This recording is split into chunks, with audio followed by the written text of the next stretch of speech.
안녕하세요. 예일항입니다. 오늘은 그냥 뭔가 주제를 딱히 이거다라고 말씀드리고 이야기할 수가 없는 그런 주제인 것 같아요. 뭐 이야기를 하다 보면 나중에 결론에 도달하겠죠. 그때 한마디로 정의를 하겠습니다.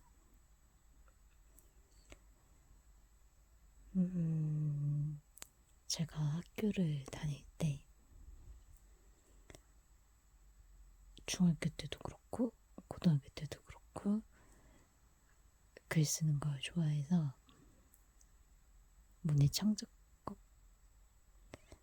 그런 문예부 활동을 하기 위해서 이렇게 부서를 정하고 특별활동 시간에 문예부에 가서 글도 쓰고 뭐 글 쓰는 법도 배우고 뭐 시도 쓰고 뭐 그런 활동들을 했었는데 거기서 시를 잘 쓰는 친구가 있었어요. 여학생이 있었어요. 그리고 저도 나름 좀 쓴다 이런 생각을 가지고 있었는데 선생님께서 하시는 말씀이 그 시를 잘 쓰는 이 학생한테는 너는 이렇게 문법, 뭐 기법, 뭐 시에 필요한 뭐 은유법 뭐 이런 게 잘 드러난다고 시를 정말 잘 쓴다고 막 이렇게 칭찬을 하는 거예요. 저도 이제 시를 써서 이렇게 냈겠죠? 제출을 했겠죠? 근데 선생님께서 너의 시는 도통할 수가 없다고 그렇게 말씀을 하시는 거예요. 그래서 그 시를 쓴 A 학생은 자신이 시를 쓴 거에 대한 그런 의견들을 조목조목 잘 설명을 하더라고요.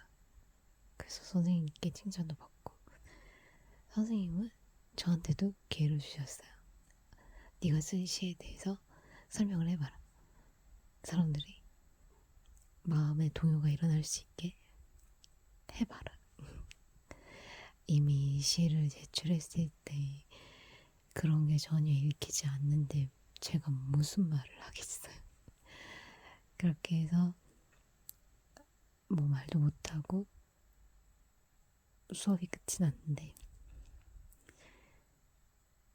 선생님께서 저를 부르시더라고요. 그래서 선생님한테 갔더니 선생님께서 아무도 없는 그 문예부 교실에서 그런 말을 하더라고요. 너는 나이를 뛰어넘은 시를 적었다고. 너무 어른스러운 시를 썼다고 막 그렇게 말을 하시는 거예요. 그래서 지금 넌 학생인데 학생에 맞는 시를 써야 한다고 그렇게 말씀을 하시는 거예요. 그래서 그 말을 듣는 순간 한 대 얻어 맞은 그런 기분이었어요. 학생이면 학생다운 시를 써라는 그 말이 너무 그때 당시에는 조금 충격이었던 것 같아요. 왜 학생도 사랑할 줄 알고 학생도 누군가를 그리워할 수 있는 그런 상대가 있을 수 있잖아요. 그걸 표현한 거였는데 왜 학생다운 시를 요구하는 건지 이해할 수가 없었어요. 그래서 그때부터는 그냥 정말 유치하게 초딩 동요 수준으로, 동시 수준으로 그렇게 시를 막 써서 제출을 하고 그렇게 했는데, 이번에는 너무 유치하다고 나보고 어쩌라는 거야. 그렇게 해서 문예부 활동을 마무리했던 것 같아요. 그리고 고3 때였어요. 고3 때가 제일 중요하다는 거 알고 있는데, 고3이라는 그 기간이 저에게는 정말 저 또한 너무 이해가 되지 않는 그런 마음이 들었던 시기였던 것 같아요. 저희가 고등학교 때 이과, 문과 이렇게 나누잖아요. 거기에서 이제 저는 문과 A반이었어요. 그래서 그 A반에 이렇게 들어갔는데 담임 선생님이 일본어 선생님이었어요. 근데 그 선생님이 알고 봤더니 저희 학교 이사장의 조카였던 거예요.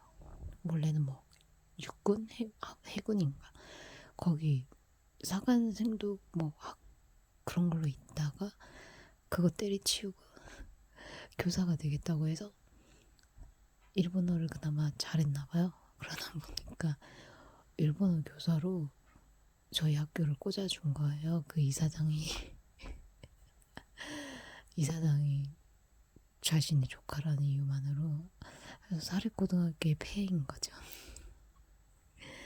아무튼 그런 꼬리를 무는 그런 소문들이 굉장히 많았어요. 그 선생님에 대한.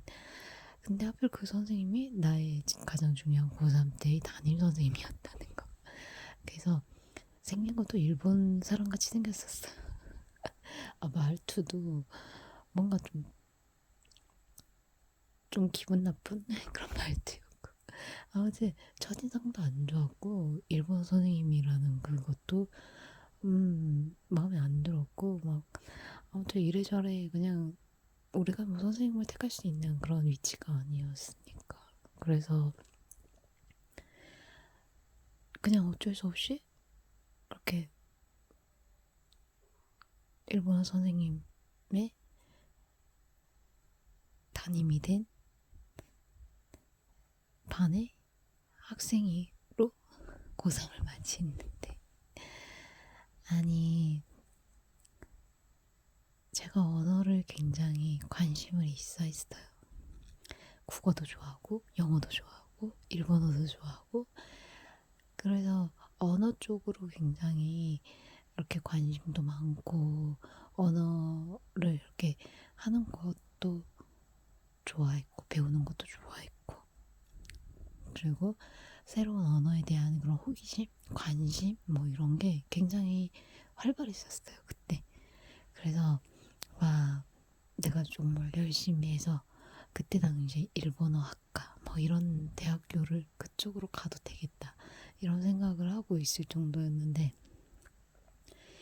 영어도 물론 관심이 많았지만 영어를 잘하는 학생이 너무 많았어요. 그래서 영어학과를 지원하기에는 그 친구들을 내가 제끼고 갈 수 없을 것 같아서 그나마 이렇게 일본어 학과를 염두에 두고 있었는데,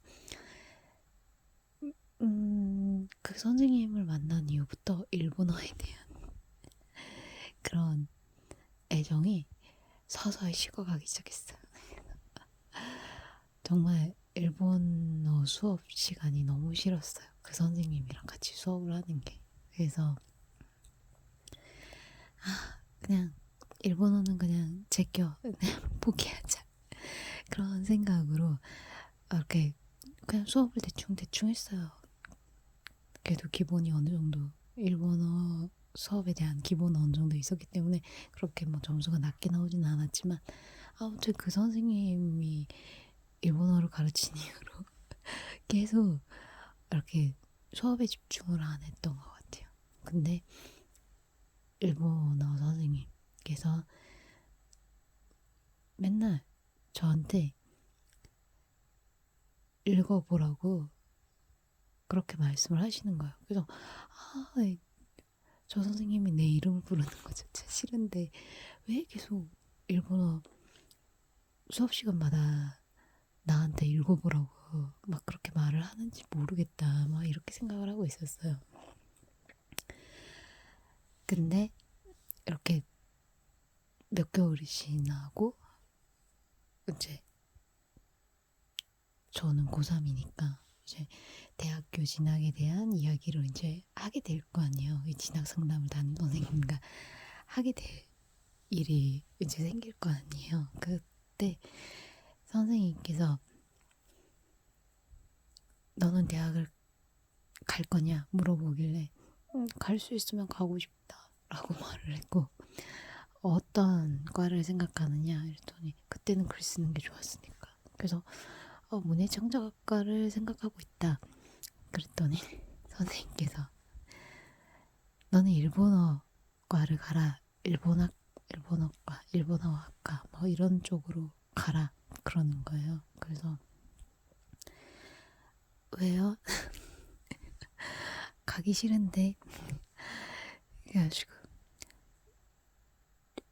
너는 일본어학과 가면 웬만한 대학은 여기 있는 지방 대학은 갈 수 있을 것 같다 그 말을 하는 거예요. 그래서 아닌데요. 전 서울에 있는 문해창작학과에 들어갈 건데요. 그렇게 계속 고집을 부렸어요. 그랬더니 그 담임 선생님께서 너는 일본어 성적도 좋고 일본어 문법도 잘 이해하고 그리고 일본어 발음도 좋다. 그래서 웬만한 대학은 들어갈 수 있을 것 같다. 그러니까 문해창작학과 따위는 집어치우고 일본어 학과를 가라. 그렇게 말을 하는 거예요. 그래서 뭐 선생님이 가라고 하니까 일단 생각은 해볼게요. 이렇게 말은 하고 나왔는데 개뿔 네 절대 안 가죠. 생각을 시간이라는 것조차도 너무 저에게는 불필요한 일이었어요. 그렇게 하다가 어느새 이제 수능을 치르고 다시 선생님과 대학을 어떻게 할 건지에 대한 그런 또 상담을 하기 시작했는데 그때 당시에 저희 집안이 상황이 안 좋았고 그때 당시에 또 제 성격상 내가 아르바이트를 해서 이렇게 대학을 다닐 수 있을까라는 그런 의문들 이런 게 굉장히 머릿속에 가득 차 있었던 것 같아요. 그래서 선생님한테 그렇게 말을 했습니다. 저 서울에 있는 D 대학에 문해창작학과를 넣어보고 거기에 떨어지면 대학을 가지 않겠다라고 말씀을 드렸어요. 그랬더니 선생님께서 막 웃으시는 거예요. 네가 그 대학을 들어갈 수 있을 것 같다? 막 그 말을 듣는 순간 또 그 선생님이 미워지기 시작한 거야. 안 그래도 미웠는데 그렇게 말을 해주는 선생님이 더 미웠어요. 그래서 야 서울에 있는 대학은 너 같은 애들이 들어가는 게 아니라고. 그래서 저도 오기가 이제 생기더라고요. 그래서 아니 뭐 떨어지든 말든 내가 한번 써보겠다는데 선생님이 뭐 이래라 저래라 할 그런 명분 없는 것 같다. 난 분명히 말씀드렸다. 서울에 있는 D 여대 문해창작학과를 넣어보고 거기에서 붙으면 뭐 다니는 거고 떨어지면 이제 더 이상 대학은 진학하지 않겠다. 그렇게 선생님한테 말씀드렸어요. 그렇게 하고 이제 수능을 치고 수능 점수가 나오고 이제 그 학과 원서를 그 대학 제가 가고 싶어 했던 D여대 문해창작학과 그 원서를 이제 사서 쓰고 네 이제 서울에 원서를 접수하러 가서 접수하고 면접 날짜 받아오고 그렇게 막 이제 면접 날짜까지 다 받아와서 이제 학생활을 막 하고 있는데 선생님께서 다시 저를 막 부르시는 거예요. 그래서 그 대학은 분명히 떨어진다. 그러니까 부산에 있는 대학교에 일본어 학과를 지원해라. 그렇게 계속 저한테 권유를 하시는 거예요. 그래서 아니 안 가겠다는데 왜 계속 그렇게 말을 하냐고. 그래가지고 저는 일본어 학과 갈 생각이 없어. 저는 일본어 학과를 갈 마음이 없다고요. 계속 그렇게 말을 하고 이제 결국에는 안 썼죠. 왜냐? 나는 그 뒤 여대에 이미 원서를 냈으니까. 그렇게 하고 이제 뒤 여대 면접까지 보고 나중에 당연히 떨어졌겠죠? 네, 떨어졌다라는 그 사실을 이제 통보받았습니다. 그랬더니 담임 선생님께서 또 부르셔가지고 무슨 경상도에 있는 무슨 대학교에 지원을 해봐라. 일본어학과에 지원을 해줄게. 넣어라. 아니면 내가 원서를 사서라도 너한테 기회를 주겠다. 계속 그 말을 하시는 거예요. 안 한다고요. 진짜. 그렇게 해서 선생님도 이제 포기를 하셨고 나도 이제 더 이상의 대학은 없다라고 생각을 하고 그 뒤로 어느 대학도 원서를 넣지 않았습니다. 그렇게 해서 그 대학교에 떨어지고 난 뒤에 저는 바로 20살이 되자마자 이제 졸업을 하고 띵가띵가 놀다가 집 근처에 있는 핸드폰 만드는 그때 당시에는 핸드폰 만드는 공장이 굉장히 많았거든요. 그래서 저번에도 말씀드렸던 그 공장을 핸드폰 만드는 공장을 들어가게 됩니다. 그렇게 해서 지금까지 열심히 일을 하고 있습니다. 물론 그 회사는 그만두고 네 오산에 잠깐 갔다가 오산에서도 한 5년간 있다가 목표 금액을 벌고 내려와서 지금 다니고 있는 네 물류센터 알바를 하고 있습니다. 지금 생각해보면 대학을 간 친구들이 굉장히 부럽기도 하더라고요. 그래서 그 영어를 잘했던 친구는 영어학과에 가가지고 스튜어디스가 되고 또 여행 이렇게 가이드가 되고 뭐 이런 모습들을 보면서 부럽다. 한참 막 싸이월드 유행할 때 싸이월드에서 이렇게 친구들이 이렇게 성공하는 모습 그리고 저보다 성적이 안 좋았던 친구였는데 일본어학과를 가서 이렇게 일본 여행을 다니고 하는 그런 모습들을 보면서 나도 그때 선생님이 원서 사준다고 할 때 한번 못 이기는 척하고 슬쩍 일본어학과 한번 써볼 걸 그랬나? 그런 후회가 들기도 하지만 저는 뭐 미련 없어요. 제가 원하던 서울에 있는 그 D여대 문예창작학과에 원서를 넣었다는 그거 하나에 그냥 그걸로 됐어. 그렇게 만족을 하면서 그 살아가고 있었고 자부심. 그래도 나는 서울에 있는 대학에 원서 넣었다. 뭐 이런 정말 쓸데없는 자부심 막 이런 게 항상 마음속에 있었기 때문에 그 어디에 가서도 그냥 끌리지 않았던 것 같아요. 비록 뭐 떨어졌긴 했지만 그래도 그 대학에 원서는 되겠다 하는 그런 자부심은 마음속에 항상 있었기 때문에 그것만으로도 살아갈 힘이 되더라고요. 근데 막 이렇게 취직을 하려고 이렇게 보면 막 4년제 대학 졸업 뭐 아니면 전문대라도 졸업 뭐 이런 걸 요구하는 데가 굉장히 많아서 그때는 조금 후회가 돼요. 내가 선택할 수 있는 일이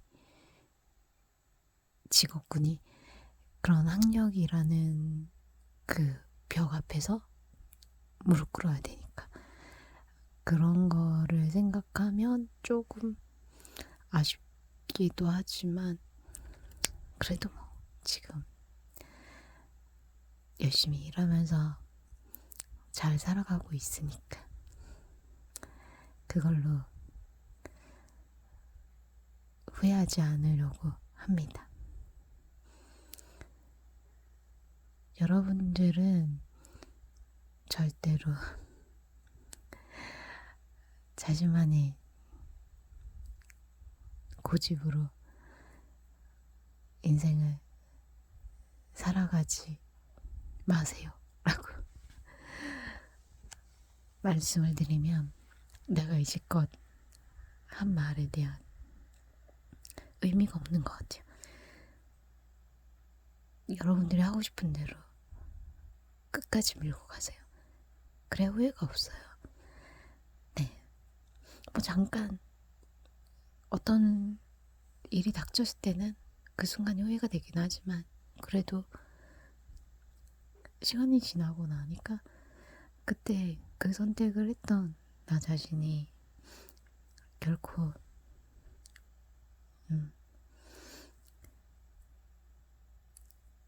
타협하지 않아도 되는 그런 삶을 살았다. 그때 당시에는 그게 최선이었다. 라는 그런 생각으로 살아가면 됩니다.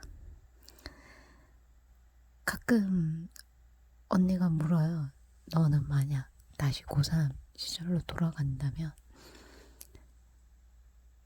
지금과 같은 선택을 했을 거냐? 라고 그렇게 말을 하는데 저는 다시 돌아가도 똑같은 선택을 했을 거예요. 네, 선생님이 일본어학과를 가라 열심히 설득을 해도 저는 결국 제가 원했던 대학에 그 과를 선택하는 선택을 했을 겁니다. 그래야 살아가는 힘이 될 것 같아요. 그때 선생님의 말에 휘둘려서 그렇게 살아서 성공을 하면 뭐하냐. 결국 내가 원했던 건 다른 거였다라는 걸 마음속으로는 후회하고 있을 것 같은 그런 모습이 그려져서 저는 그때로 돌아가도 똑같은 선택을 할 것 같습니다.